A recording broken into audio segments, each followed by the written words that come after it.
Hi guys, today's video is about composition techniques and it's one of the most difficult areas to focus on. It may be as difficult as painting a picture. If you look at these pictures, there are n number of theories and it can get very confusing sometimes. And it is better to focus on a few common ones rather than looking at too many objects. As you mature as an artist, you can look to more complex theories of composition and focus on enhancing your art. But we are going to look at a lot of common ones, and they are extraordinary in themselves, and it is impossible to create a picture without a composition technique. But it is also important to understand when to disregard a particular composition technique and create your own picture.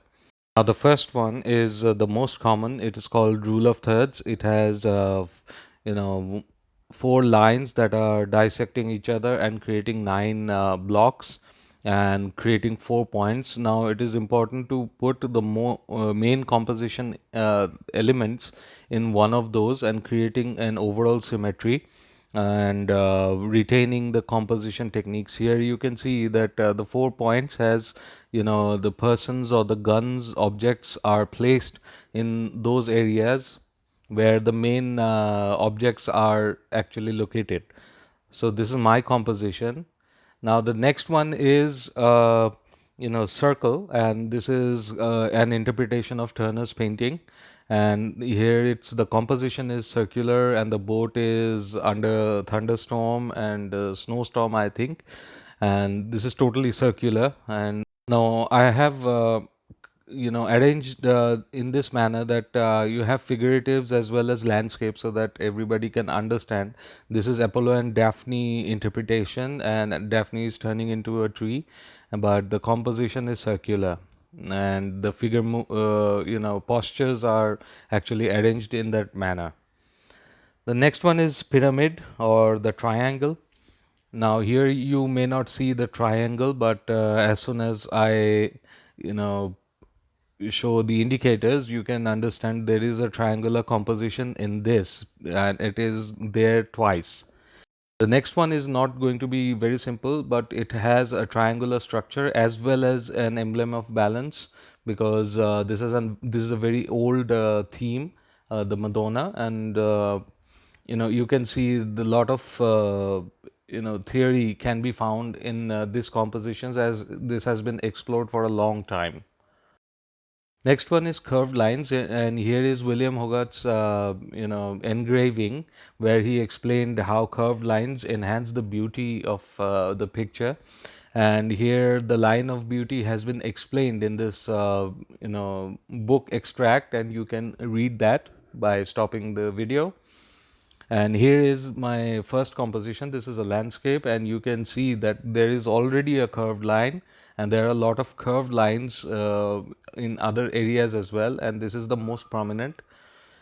And this shows that the curved line is actually most beautiful. This is an interpretation of Leonardo da Vinci's painting, and you can already see there are curved lines in this because the figure of Leda and the swan are curved in nature.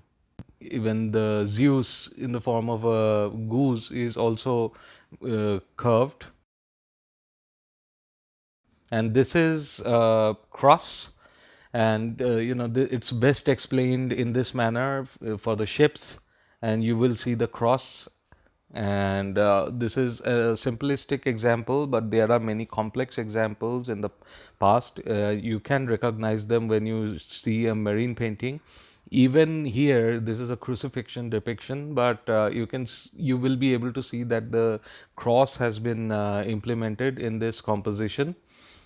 And there are equal measures, as well as there is a triangular composition. So many theories have been explored. Now this is a slightly spiritual, so I thought, why not implement a diagonal composition. And you can see one part is dark, another part is depicting the Holy Trinity, the pigeon or the dove itself. and this is a Constable-esque painting, and he used the diagonal composition or angular composition a lot.